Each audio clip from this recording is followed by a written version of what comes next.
Okay, so now we are going to make a for our ribs that we're going to smoke today over Alderwood. alderwood, and maybe there might be some other woods going in there. We don't know yet. So we're going to start with making a rub. Um, we have these things. I think we're probably just going to use like these to get stuff out. These, we're never going to use those.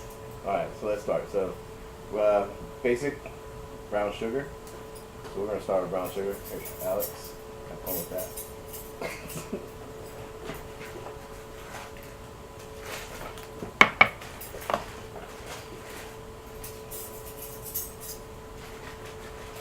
We always put brown sugar in our pork rubs just because it seems like the right thing to do.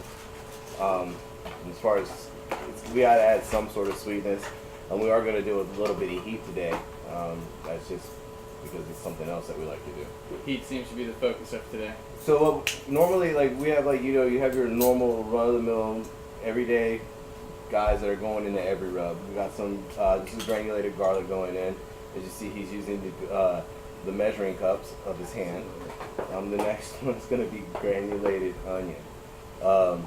Again, these are things that go in almost everything that we do. So granulated onion, granulated garlic, salt, pepper, those things they're basically in everything.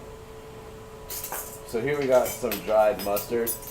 This stuff tends to be hot, so we're definitely going to use, I guess, almost a quarter teaspoon. Almost a quarter teaspoon. We've got some exact measurements going on around here. The Mexican hot chili powder. What do you think? How much? Like that? Probably, yeah. That sounds good. So we're still on this quarter teaspoon. We're just using it to get stuff out of the containers. That's in there. What we got here? Black garlic, which is a new favorite of ours. Yes, we have not used this too much, but we're gonna put a little bit extra of that in there just because. Why not? About a half a teaspoon, say? Sure. All right. Which one is this? This sweet paprika. This is sweet paprika. You probably want to go a little heavy on this. So we put half a teaspoon. Half a teaspoon, yeah. We'll do the hot paprika next. And now we got the hot. We're just gonna go with one quarter teaspoon. Sound good? Sounds good. Get some pepper going on.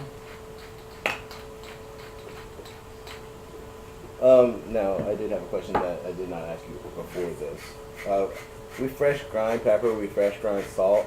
I think it's the best way to go, but we do use a lot of kosher salt, especially in rubs and such, because the salt content needs to be there. So we use like a good amount of kosher. And then, I didn't ask you about this. Ghost pepper, of So course. here is our ghost pepper sea salt. Basically it's sea salt that, like you've heard of smoked salt. So this is sea salt that has been smoked with ghost peppers. So it's got a really good smoke hint to it. It does apply a pretty good amount of heat. Like it's got like almost like a bitterness to it. It's really going to work well with the sugar. Alright, and that is how fat kids make rum. And our alder wood chips. This is a new one for us. We have previously not used any alder wood before, so we're going to try some new things out. It says it's supposed to be a little sweet for pork. So we're going to get this rolling pretty good and throw our ribs on.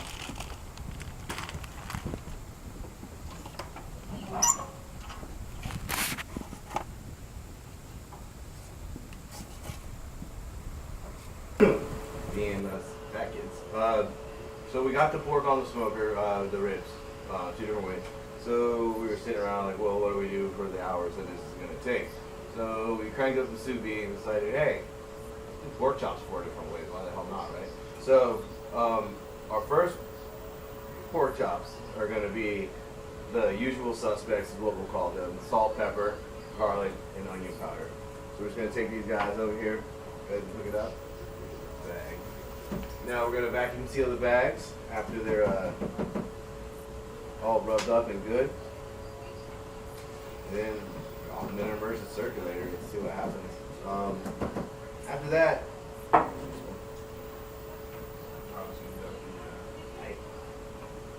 there's one guy. The next, what are you thinking? I think we're gonna do a mango and peach jerked pork chop.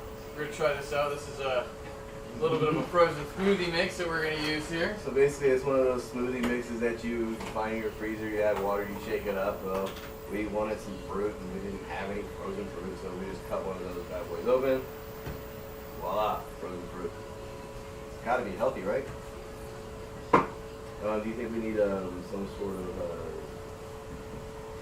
Lubricant? yeah? For this one, or are you just gonna roll straight up? I think once the mango and peach melts, that we should be all right. Okay. What are your thoughts? I believe that we should be fine with that. Next, we're just gonna do a plain jerk rub with a little bit of bacon fat, just to make sure that we get some good coverage in the sous vide. Cohesion. Cohesion. Alright, so while he's rubbing that down, once again, I don't know what you keep your bacon fat in, but you got this Chinese Tupperware like that. There's a lot of that. So we're thinking about that much. Probably about a tablespoon. That much. Big tablespoon. So that much is gonna go in the bag. Get it open. Already good one, yeah.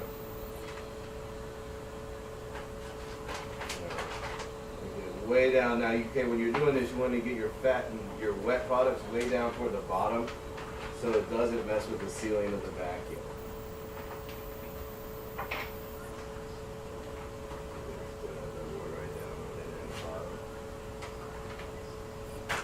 And lastly, Before we move on, do we want to spice things up a little bit?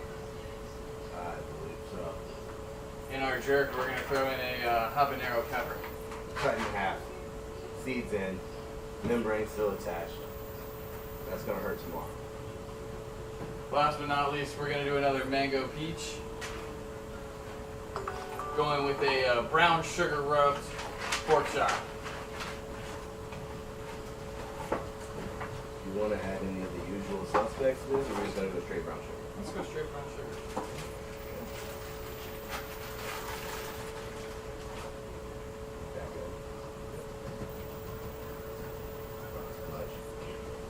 Yes.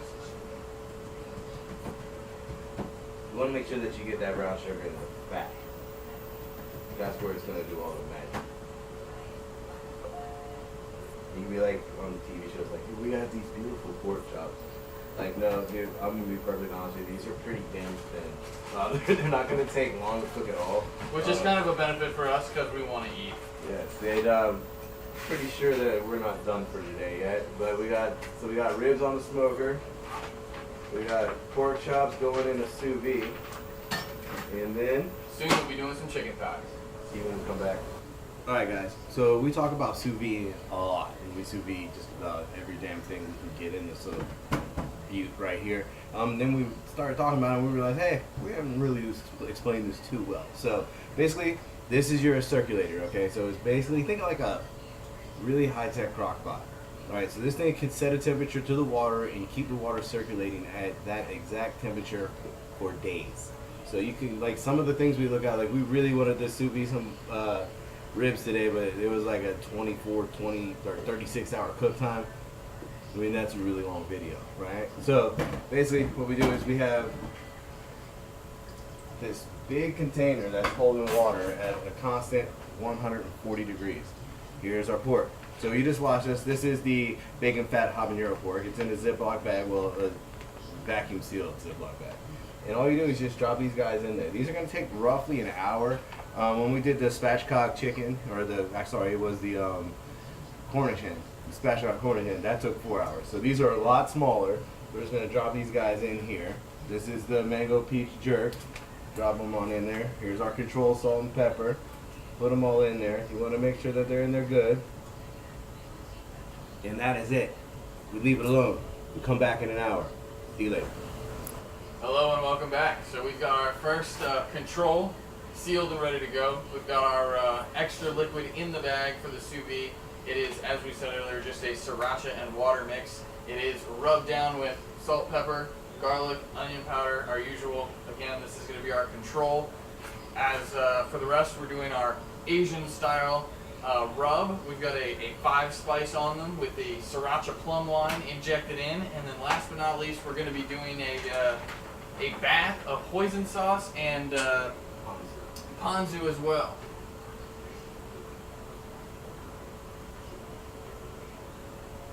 And if you're wondering, yes, these are actually things that are in our cabinet.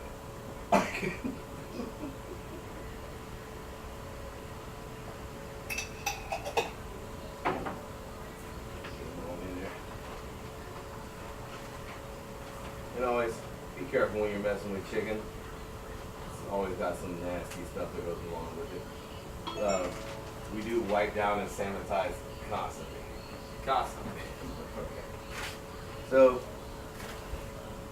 see you in a bit. Is that what it is, really?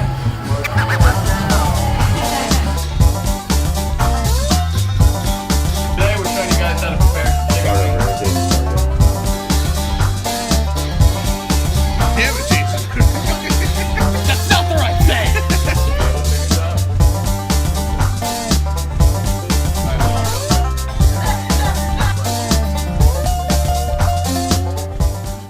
Oh crap, we're still filming. So I'm gonna take this lamb while you're washing that dish, and I'm gonna cut this off with the bone. You gotta stick it in here. Why is everything I say sounds so dirty? Like